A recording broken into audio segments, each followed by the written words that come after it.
नाग पंचमी व्रत कथा। प्राचीन कथा के अनुसार एक बार एक साहूकार था। उसके 7 बेटे थे। उसके सभी 7 बेटों की शादी हो चुकी थी।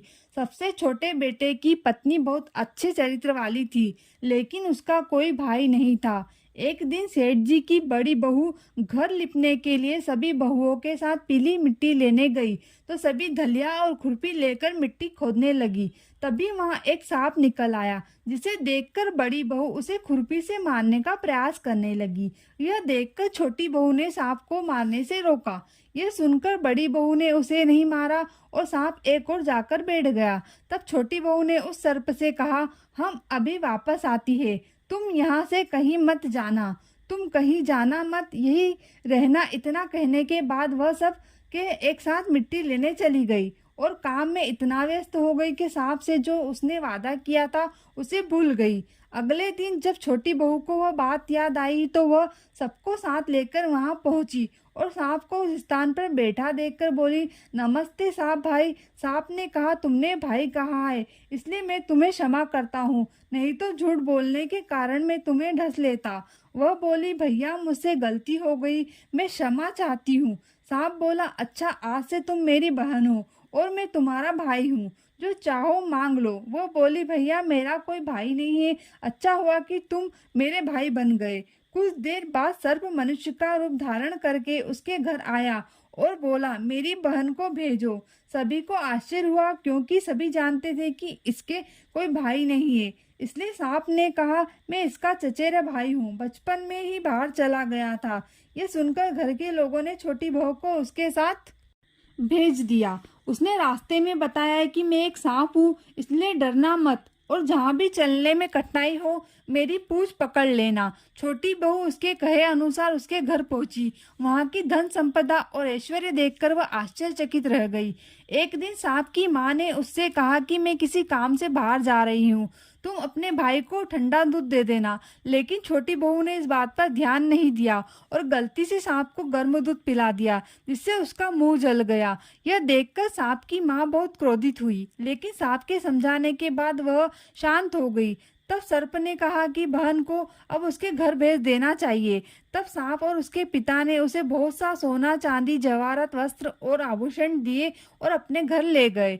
इतना सारा धन देखकर बड़ी बहू ने ईर्ष्या से कहा, तुम्हारा भाई तो बहुत धनवान है, तुम्हें तो उससे भी ज्यादा धन लाना चाहिए। जब सांप ने यह सुना तो उसने सोने की सभी वस्तुएं लाकर उन्हें दे दी। यह देखकर बड़ी बहू ने कहा, झाड़ू लगाने के लिए झाड़ू भी सोने की होनी चाहिए। यह सुनते ही वह सोने की झाड़ू ले आया। सांप ने छोटी बहू को हीरे जवाहरातों का एक अद्भुत हार दिया। उसकी प्रशंसा उस देश की रानी ने भी सुनी और उसने राजा से कहा कि साहूकार की छोटी बहू का हार यहाँ आ जाना चाहिए। राजा ने मंत्री को आदेश दिया कि वह उससे हार लेकर शीघ्र आए। मंत्री साहूकार के पास गया और बोला कि रानी हार छोटी बहू को पहना देगी, उससे ले आना और मुझे दे देना। साहूकार ने डर के मारे हार छोटी बहू से ले लिया।